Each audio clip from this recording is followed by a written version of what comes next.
1963 की कड़कड़ाती सर्दी। लद्दाख की ऊंचाई पर जमी बर्फ अब धीरे धीरे पिघल रही थी। भारतीय सेना का खोज दल जब रेझांग लाखा की तरफ बढ़ रहा था तो किसी को अंदाजा नहीं था कि ऊपर क्या देखने को मिलेगा। जैसे ही वे उस पोस्ट तक पहुंचे, सबके कदम थम गए। जवान अपनी अपनी पोजीशन पर जमे हुए थे। किसी के हाथ में राइफल थी, किसी की उंगली ट्रिगर पर। ऐसा लग रहा था जैसे बस अभी दुश्मन सामने आएगा और ये फिर से फायरिंग शुरू कर देंगे। और थोड़ी दूर पत्थरों के सहारे टिके एक अधिकारी का पार्थिव शरीर मिला। चेहरा शांत, लेकिन आंखों में जैसे अब भी जज्बा जिंदा हो। वो थे मेजर शैतान सिंह। पर भाई साहब, ये कहानी यहीं से शुरू नहीं होती। चलो थोड़ा पीछे चलते हैं। एक राजस्थानी घर का बेटा, 1 दिसंबर 1924, जोधपुर, राजस्थान। एक फौजी परिवार में जन्मे शैतान सिंह बचपन से ही अनुशासन में पले बढ़े। घर में सेना की बातें होती थीं, देश की सेवा की चर्चा होती थी।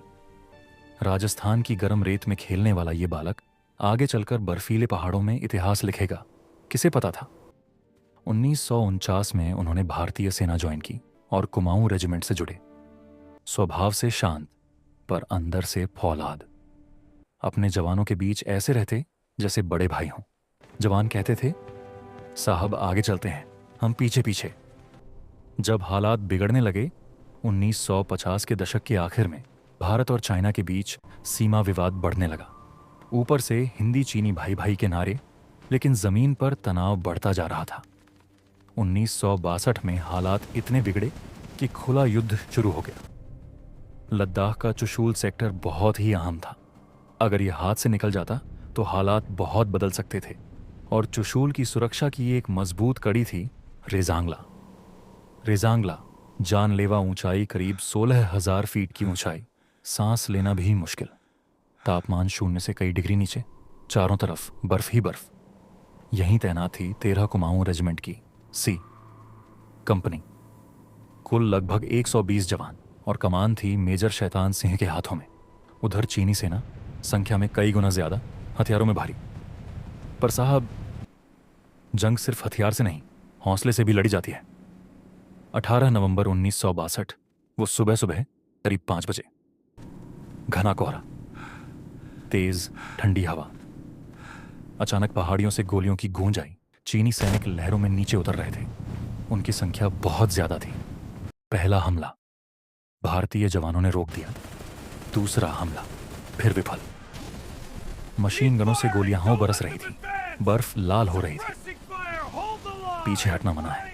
इस दौरान मेजर शैतान सिंह क्या कर रहे थे? वे किसी सुरक्षित जगह पर नहीं थे। वे खुले में अपने जवानों के बीच थे। एक पोस्ट से दूसरी पोस्ट तक जाते हुए कहते, डटे रहो भाइयों, ये हमारी धरती है। उनकी आवाज में ऐसा भरोसा था कि जवानों के अंदर नई ताकत आ जाती। जब एक सेक्शन चारों तरफ से घिर गया तो वे खुद वहां पहुंचे। इसी दौरान उन्हें गोली लगी। जवान उन्हें पीछे ले जाने लगे, पर उन्होंने साफ कहा, मैंने यहीं छोड़ दो, तुम लड़ाई चालू रखो।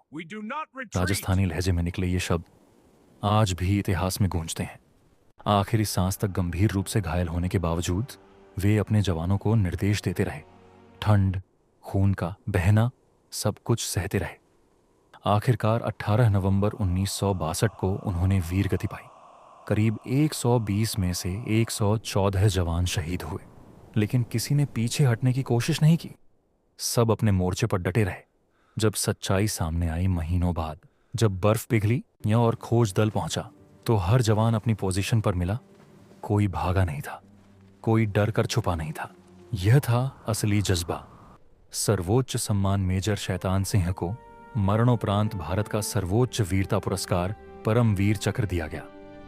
रेझांगला की लड़ाई आज भी भारतीय सेना के इतिहास की सबसे वीर गाथाओं में गिनी जाती है। एक अमर नाम देखिए, जंग जीतना ही सब कुछ नहीं होता। कभी कभी हार कर भी इंसान इतिहास जीत लेता है। मेजर शैतान सिंह ने हमें सिखाया, नेतृत्व मतलब सबसे आगे खड़ा होना, कर्तव्य मतलब आखिरी सांस तक निभाना। आज भी जब रेजांगला की बर्फीली हवा चलती है तो लगता है जैसे वो कह रही हो, डटे रहो, ये हमारी धरती है। जय हिंद,